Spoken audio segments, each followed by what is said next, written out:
그제 야당 의원이 본인 딸 얘기했다고 급발진했던 김용범 정책실장도 지방선거 출마설이 불거졌습니다. 대통령과 비서실장, 안보실장 자리 비운 틈에 김어준 씨 방송에 나간 거, 그리고 거기서 한 말들이 지방선거 출마를 노린 것 아니냐는 게 야당의 주장입니다. 들어보시죠.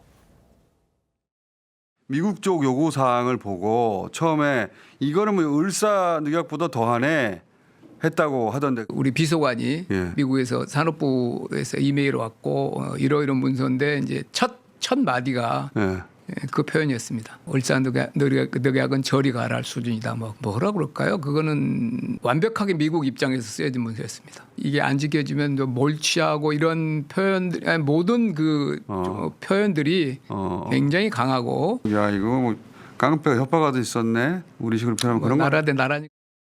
버럭성을 낸 이유가 뭐냐면 자기가 한번 기회를 본 것 같아요. 강한 인생 한번 남기고 싶다.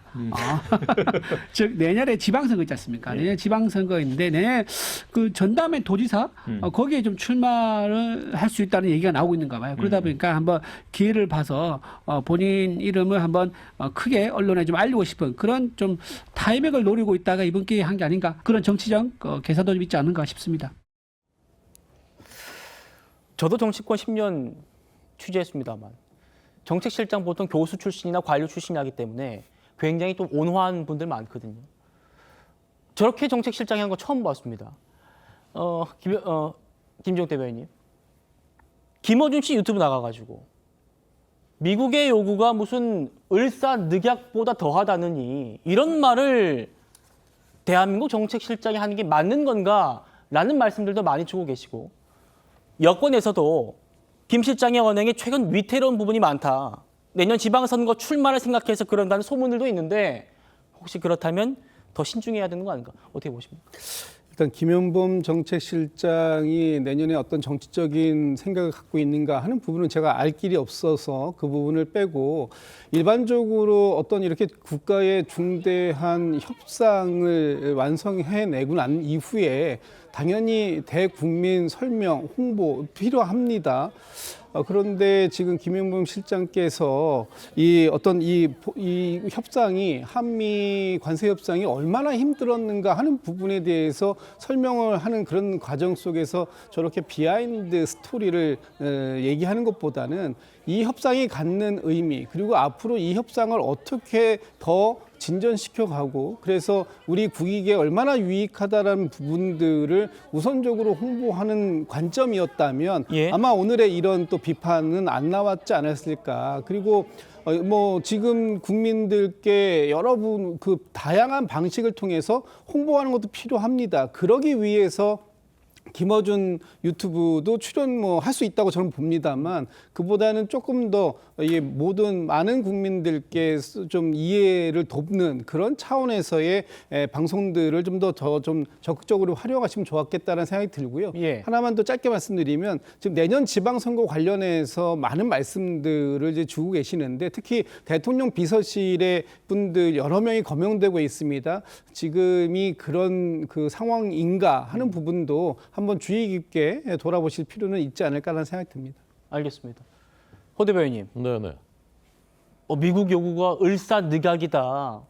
김어준 씨 유튜브 나가가지고 한 얘기 아닙니까? 야당 의원한테 민주당 원내대표가 말리는데도 급발진하고, 또 다 지금 선거 때문 아닌가? 이 여당에서 나온 얘기입니다. 어떻게 보세요?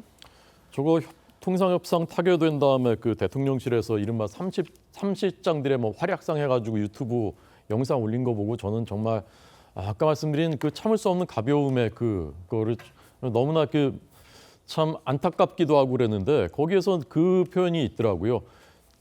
지금이 을사년이구나라고 했다는 거예요. 저 김용범 정책실장이. 근데 우리가 협상 상대가 있는 것이고 또 미국은 우리의 이제 동맹이기도 한 것인데, 정책실장이 그런 말을, 그리고 트럼프 대통령이 상황을 몰라서 그런 얘기를 하는 거다. 그리고 지난번 노란봉투법 때는 기업들이 해외로 떠날 것이다라는 우려에 대해서 떠나면 그때 생각해 보겠다. 이런 말들을 했었던 사람입니다.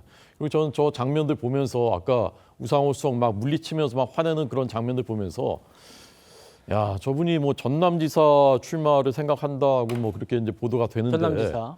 저렇게 분노 조절이 안 되는 저런 분이, 그리고 그렇게 언행이 경솔한 분이, 통상협상 1차 타결됐을 때는 우리의 현금 투자는 5%밖에 안 된다라고 했었던 분이지 않습니까?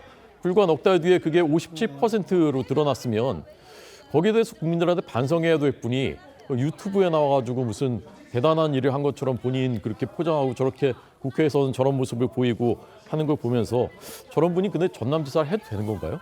묻고 싶습니다. 예, 그건 이제 유권자들이 판단할 몫입니다. 야당 반응도 들어보시죠.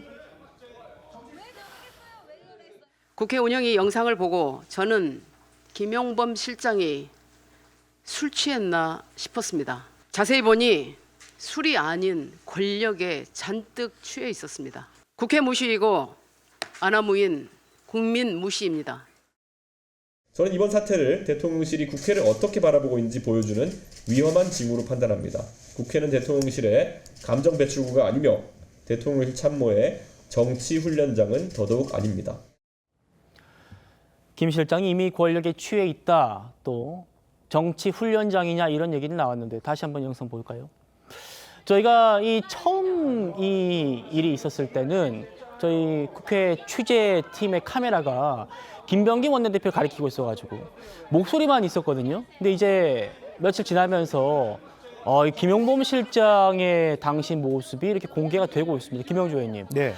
자, 보니까 우상호 정무수석도 팔로 막 말리고 뒤에 있는 뒤에 있는 분들까지 다 나서가지고 정무비서관까지 나서가지고 막 이렇게 말리는데도 상당히 격앙된 표정으로 지금 보이시죠? 정무비서관까지 말리는데도 저거 다 지금 여권 내부에서도 전남지사 출마하려고 그러는 거 아니냐?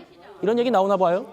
뭐 조심스럽게 그런 전망도 나오고 그렇지 않으면 설명이 안 되니까요. 어떻게 설명이 안 된다.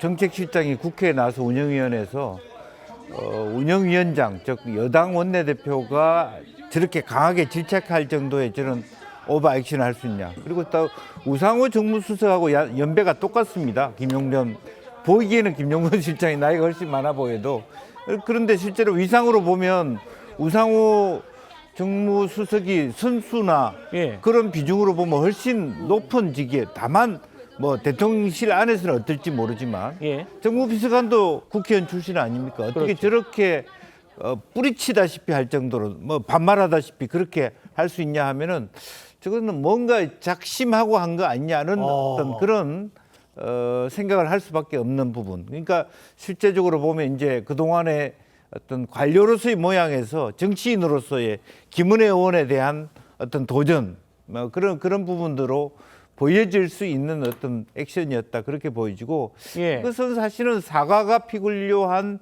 대목이다 저는 그렇게 보여집니다.